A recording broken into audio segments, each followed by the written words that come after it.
नमस्कार विद्यार्थी मित्रांनो, आज आपण बघणार आहोत 2 जुलै 2026 चे चालू घडामोडीतले टॉप 10 महत्त्वाचे प्रश्न। आणि आजचा आपला पहिला प्रश्न आहे, HDFC बँकेच्या अंशकालीन अध्यक्षपदी कोणाची नियुक्ती करण्यात आली आहे? योग्य उत्तर आहे पर्याय क्रमांक सी, राजीव कुमार। राजीव कुमार यांची HDFC बँकच्या अंशकालीन अध्यक्ष म्हणजेच पार्ट टाइम चेअरमॅन पदावर 3 वर्षांच्या कालावधीसाठी नियुक्ती करण्यात आली आहे। ही नियुक्ती रिझर्व्ह बँक ऑफ इंडियाच्या मंजुरीच्या अधीन असेल। HDFC बँकेच्या संचालक मंडळाने त्यांचे अतिरिक्त संचालक म्हणूनही नियुक्ती केली आहे। स्वतंत्र संचालक म्हणून त्यांचा 4 वर्षांचा कार्यकाळ 30 जून 2026 पासून सुरू होणार आहे। राजीव कुमार यांची अध्यक्षपदी नियुक्ती ही माजी अध्यक्ष अतानु चक्रवर्ती यांच्या राजीनाम्यानंतर करण्यात आली आहे। प्रश्न दुसरा, वर्ल्ड रोईंग कपमध्ये भारताने प्रथमच कोणते पदक जिंकले आहे? प्रश्न क्रमांक 2चं योग्य उत्तर आहे पर्याय क्रमांक ए, सुवर्ण पदक। भारतीय सैन्याचे हवालदार लक्ष्य आणि उज्ज्वल कुमार सिंग यांनी वर्ल्ड रोईंग कपमध्ये भारताला पहिले सुवर्ण पदक मिळवून दिले आहे। हे सुवर्ण पदक 27 जून 2026 रोजी वर्ल्ड रोईंग कप स्टेज 3 मध्ये जिंकण्यात आले। ही स्पर्धा ल्युसेर्न, स्वित्झर्लंड येथे आयोजित करण्यात आली होती। भारतीय जोडीने लाईटवेट पुरुष दुहेरी स्कल्स प्रकारात सुवर्ण पदक पटकावले आहे। अंतिम शर्यतीत भारतीय जोडीने 6 मिनिटे 26.9 सेकंद वेळ नोंदवला, तर हाँगकाँगने 6 मिनिटे 27.14 सेकंदासह रौप्य पदक, तर नेदरलँड्सने 6 मिनिटे 27.36 सेकंदासह कांस्य पदक यामध्ये जिंकले आहे। या स्पर्धेत भारताच्या 18 सदस्यीय संघात 17 खेळाडू भारतीय सैन्यातील आणि 1 खेळाडू भारतीय नौदलातील होता। प्रश्न तिसरा, भारतीय लष्कराचे 31वे प्रमुख म्हणून कोणाची नियुक्ती करण्यात आली आहे? योग्य उत्तर आहे पर्याय क्रमांक सी, धीरज सेठ। धीरज सेठ यांची 30 जून 2026 रोजी भारतीय लष्कराच्या 31व्या लष्कर प्रमुख chief of the army staff पदाची सूत्रे स्वीकारली। त्यांनी उपेंद्र द्विवेदी यांची जागा घेतली। जनरल धीरज सेठ यांचा लष्कर प्रमुख म्हणून कार्यकाळ 31 ऑगस्ट 2028 पर्यंत राहणार आहे। सेवा आणि नेतृत्व बघा, त्यांनी armed regiment, counter emergency force, दक्षिण पश्चिम कमांड आणि दक्षिणी कमांडचे नेतृत्व केले आहे। शंकर रॉय चौधरी यांच्या 1997 मधील निवृत्तीनंतर आर्म्ड कॉर्प्समधून भारतीय लष्कराचे प्रमुख बनणारे ते पहिले अधिकारी ठरले आहेत। प्रश्न चौथा, DRDO साठी DFP 2026 delegation of financial powers to DRDO कोणी जाहीर केले किंवा कोणी जारी केले? योग्य उत्तर आहे पर्याय क्रमांक बी, राजनाथ सिंग। पुढला प्रश्न, आयुष्मान सारथी PMJAY प्रधानमंत्री जन आरोग्य योजना या चॅटबॉटचे उद्घाटन कोणी केले? योग्य उत्तर आहे पर्याय क्रमांक बी, जगत प्रकाश नड्डा। केंद्रीय आरोग्य मंत्री जगत प्रकाश नड्डा यांनी 29 जून 2026 रोजी नवी दिल्ली येथे आयुष्मान सारथी PMJAY चॅटबॉटचे उद्घाटन केले। हा व्हॉट्सॲप आधारित चॅटबॉट असून तो नॅशनल हेल्थ अथॉरिटी NHA द्वारे विकसित करण्यात आला आहे। हा चॅटबॉट आयुष्मान भारत प्रधानमंत्री जन आरोग्य योजना अंतर्गत सेवांचा लाभ सुलभपणे उपलब्ध करून देण्यासाठी तयार करण्यात आला आहे।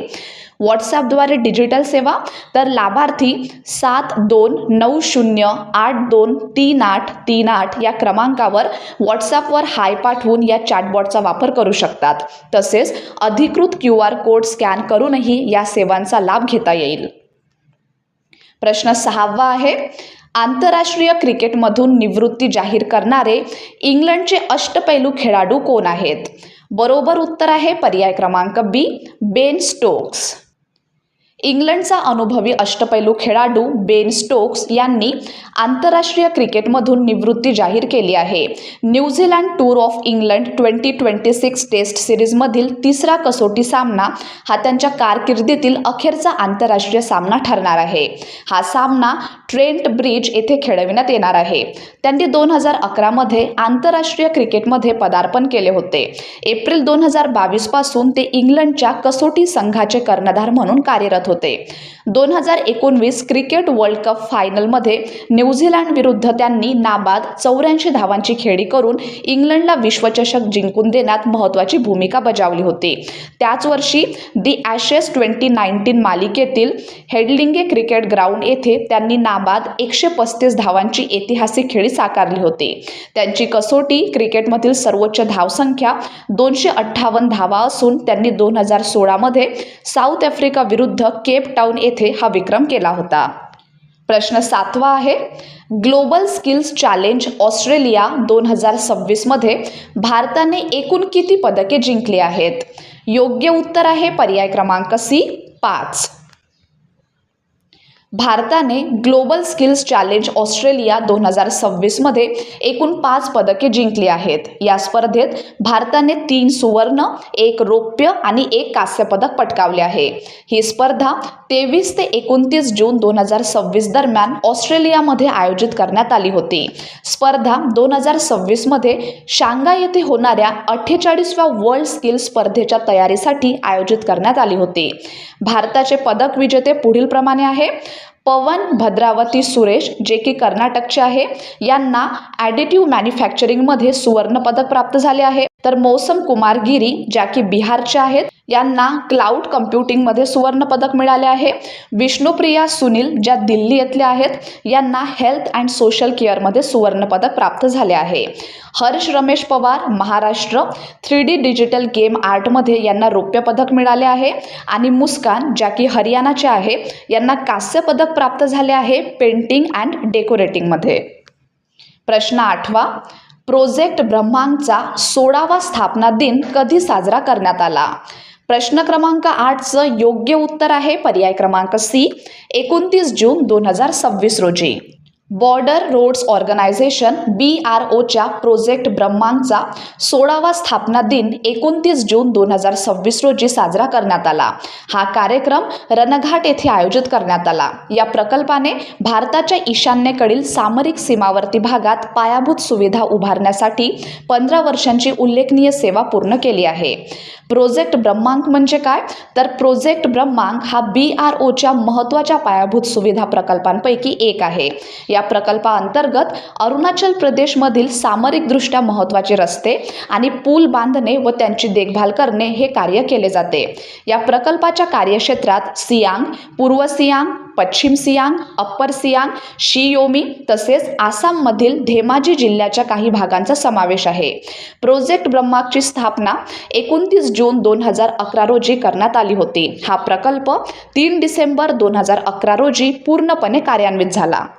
प्रश्न 9 आहे, 300 नवीन बस सेवांचे उद्घाटन कोणत्या शहरात करण्यात आले? बरोबर उत्तर आहे पर्याय क्रमांक सी चेन्नई. तमिळनाडूचे मुख्यमंत्री सी जोसेफ विजय यांनी चेन्नई येथे 300 नवीन बस सेवांचे उद्घाटन केले. या बस सेवा तमिळनाडू राज्य परिवहन महामंडळामार्फत सुरू करण्यात आल्या आहेत. नव्या ताफ्यात डिझेल आणि CNG बसांचा समावेश आहे. तमिळनाडू राज्याबद्दल जाणून घ्या. स्थापना करण्यात आली होती 1 नोव्हेंबर 1956 रोजी. राजधानी आहे चेन्नई. अधिकृत भाषा वापरली जाते तमिळ. मुख्यमंत्री सी जोसेफ विजय आणि राज्यपाल आहेत राजेंद्र विश्वनाथ आर्लेकर. प्रसिद्ध राष्ट्रीय उद्याने पुढील प्रमाणे आहेत.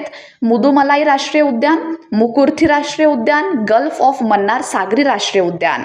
प्रसिद्ध धार्मिक स्थळे आहेत मीनाक्षी अम्मन मंदिर, रामनाथ स्वामी मंदिर, बृहदीश्वर मंदिर, अरुणाचलेश्वर मंदिर आणि श्री रंगनाथ स्वामी मंदिर.